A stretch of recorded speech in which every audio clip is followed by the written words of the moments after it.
Hello everybody, Nathaniel from RCInsight here, and in today's video I wanted to compare the Perplexus Twist to the world's smallest Perplexus Twist. These are two Perplexuses that are supposed to be basically identical puzzles, one just quite a bit smaller, and at a glance that would look to be the case, but in reality it is not at all true. I touched a little bit upon it in my review for the world's smallest Perplexus Twist, but I didn't really go in depth because I wanted to save that for this video. So that's what we're going to be doing here. We're going to be kind of looking at the differences, and I'm going to give you some of my thoughts on that. Quickly before I do that though, I just wanted to ask you guys, this white background is typically what I use for like my LEGO reviews, unboxings, that type of stuff.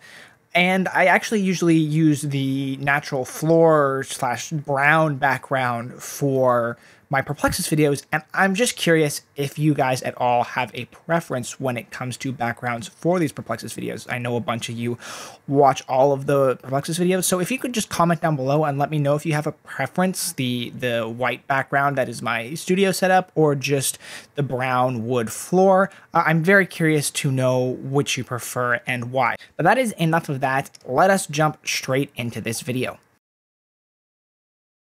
Okay, so I think the most obvious place to start here is just a size comparison. You can tell in my videos when I hold up, the world's smallest Perplexus Twist, it's small. If it's in the palm of my hand, these world's smallest Perplexuses, they're tiny. But I think you get a much better idea of just what we're dealing with when you put them side by side. The world's smallest Perplexus Twist is much, much smaller. I bet you it could fit in there 8 times. At least. It's definitely at least 1/8 of the size. So that is a big size change. And the result, as you guys know, is the marble that we're running across the track here, if it wants to come into sight. There we go. It's tiny. It's very tiny, much more so than the marbles that you get on all the original full-sized Perplexuses. And so immediately that just completely changes the feel and the way you play the entire puzzle. And this is one of the points of emphasis in my review, is that all the micro Perplexuses feel very different, but I still thought it was worth highlighting here because the small ball size, not only does it feel different when you're moving it through the track, just because its sensitivity to movement is different, its size is different. I mean, if you're going to hop over a wall, the marble's smaller, the wall's smaller, like everything is shrunk down, and it completely changes the physics of working through the course.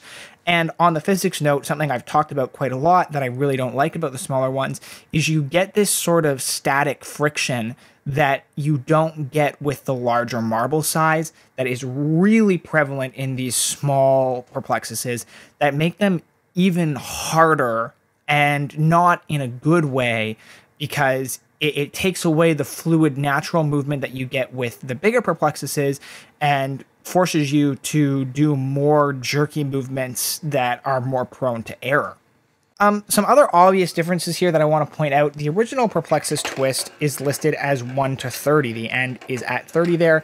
Now, we kind of know that it's actually bigger than that if you're using like the Perplexus original as a benchmark.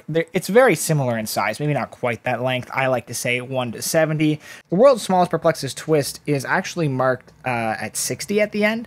So I actually think it's more accurate in terms of the number of obstacles and just how much you're maneuvering around the track. So it's interesting that I actually think that the world's smallest Perplexus Twist gets that more right than the original Twist does. It's probably about the only thing that's better about the smallest Twist, if you can even consider that better. It's just a little tidbit that I thought was worth mentioning.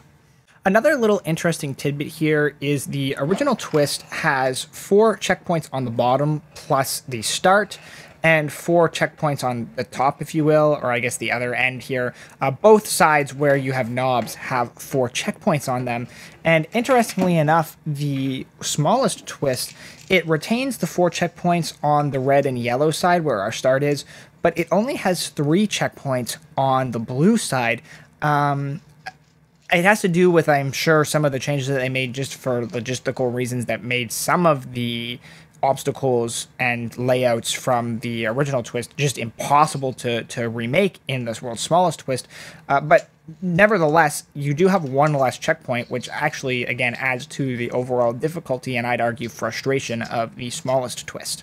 So let's get into the differences then, shall we? Because it's really quite glaring. Unlike the original and the smallest original, which I'm going to do a video for that as well, where it's really an incredibly faithful recreation, I would argue that almost no part of the Twist here is unaltered when translating from version to version. And so even though they look similar at the outset and retain similar features, you know, they do both twist around, and they both twist around with ease. I do appreciate that. Neither of them are particularly difficult when it comes to that aspect of it, which is important. Everything else gets changed, basically. Whether that's a significant change or a tiny one, we'll take a look at. But yeah, basically everything here is different. So I want to highlight some examples of subtle changes first here. At around number 5 on the original, you'll notice we have 3 or 4, depending on how you want to look at it, steps down to the end of this red part. If we take the world's smallest Twist here, it's labeled 10, and you'll notice there's only 2 steps. So this is an example of an obstacle that's actually not altered all that much, and yet even still, because of the difference in scale, it is smaller. Another example of this is right at the start. You'll notice on the original, you actually have the grooved track that you can see through before you get to number 2 here, whereas on the smallest Twist, there is no grooved track. There's just no room for it, and so the track is solid all the way through. So those are the types of subtle differences that I'm not going to break down all of them because, like I said, everything here is changed in that manner. Everything here has subtle sections that are just a little bit different because the way the original Perplexus Twist is just doesn't translate well to a small form. There are some much bigger changes that I do want to touch on, though. So the first of those changes I want to highlight here is at 5 transitioning to 6, or 12 to 13 on the mini one, I believe. It's where the red stairs come down. This is kind of in between a big and a small change, but you'll notice there's actually a rather unique grooved track section there on that transition, which is a fun obstacle. That obstacle is completely removed from the world's smallest Perplexus Twist because, again, they just couldn't do grooved track sections, and the result is actually something quite a bit different. Another substantial change I want to highlight here is around number 9.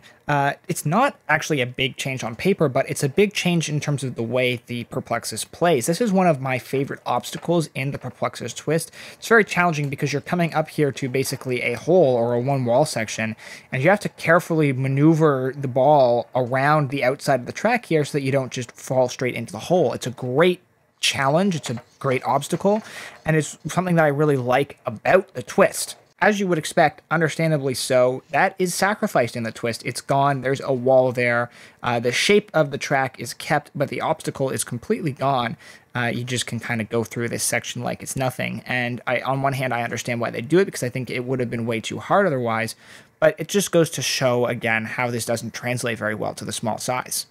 Another example of a glaring difference is this gray track that kind of loops around the middle here. It's really cleverly designed. The first time you go around it on the upside, there's a little groove in the track that you follow that helps keep the marble in place. When you flip it to the other side, they get rid of that groove, and you have to carefully work your way around as the track gets thinner and thinner going around these hooks, trying not to fall off. It's another obstacle that I really like on the original Twist. And as I'm sure you've already guessed at this point, it doesn't apply to the world's smallest Perplexus Twist. It is identical on both sides. There is no chance to fall off in the middle here. Again, they completely neuter this obstacle. It's another significant change. And in fact, while we're talking about the middle of this puzzle, basically the entire middle is completely different, and it's one of my favorite parts of the original Twist, and again, it's completely different for the world's smallest Perplexus Twist. You have this really windy track section. It's almost like what I would consider a precursor to some of the modern-day zipline sections. And while the smallest Perplexus Twist does do its best to keep the general shape of that kind of weavy track section, it's replaced with just regular track with walls around it. So again, it's not really an obstacle that you have to work through anymore. The little drop section catch at what is labeled 26 here is also a little bit different. It's more of a basket that is much easier to catch the marble than the sort of spiked piece we get here on the original at around the 15 mark. The last thing I want to highlight here is an obstacle right towards the end that ironically, they managed to keep mostly intact. It's one of the few examples where they actually translated it well. One of the hardest obstacles in the original Twist is right at the end here, where you have this kind of one wall section where you quickly have to angle the marble downward so it doesn't go flying off the top of the track. And impressively, they managed to capture this just almost exactly the same way in the world's smallest Perplexus Twist, as you can see here. And it's also not ridiculously difficult. So props and credit where credit is due for one of the few sections that they translated well. I think one of the most significant things you notice when playing through these is the loss of basically all the one-wall sections on the world's smallest Perplexus Twist. I think that tells you everything you need to know in terms of why the world's smallest Perplexus Twist isn't as great. Because as I've said, as a puzzle, it just doesn't translate well. You guys already know my thoughts on these individually, and if you don't, you can go check out the respective reviews for that. But I guess what is the point of this video then? The point I kind of wanted to make, beyond just showing you guys some of the differences and comparing them, is that this is an example of something that you probably just shouldn't do. If something doesn't transfer well from a different platform, whether that be a desktop game to your smartphone, or in this case, a maze that is designed to be played at a certain size into a shrunk down format, then it's probably best to just not translate it altogether. The result with the world's smallest Perplexus Twist is a puzzle that is inferior in almost every way to the original. It loses its charm, it loses the fun obstacles, and replaces it with frustrating, challenging, luck-based obstacles that just don't play well.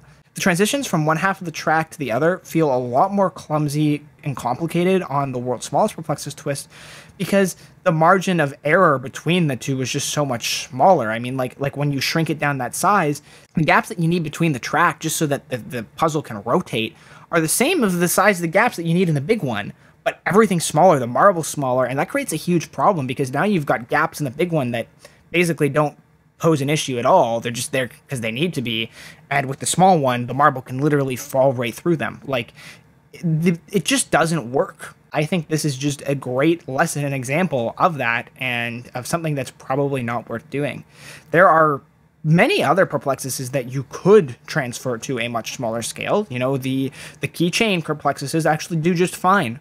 I certainly don't think it would hurt to make a smaller version of something like the Epic or the Rookie. Those could be just fine as well. But this Twist in particular just doesn't work. And for some reason, it was the one that they decided after the original they wanted to do. Now, we haven't got any world's smallest Perplexuses in a long time, and I don't expect we'll be seeing any more in the near future. So it's kind of a moot point. But nonetheless, that was kind of what I wanted to talk about in this video, guys. So that is going to be it for my comparison of these two. If you liked it, you know the drill. Click the like button down below. Lets me know that you guys love these kind of videos, even though I already know you love these kind of videos. And yeah, I will be making more of them for you in the future. If you're not already subscribed, my channel is the place to find Perplexus content on YouTube. There's really no one else who has it. So if it's something that interests you, every upload is not related to Perplexus, but I try to get at least a few Perplexus-related videos out a month, so subscribe so you don't miss that content.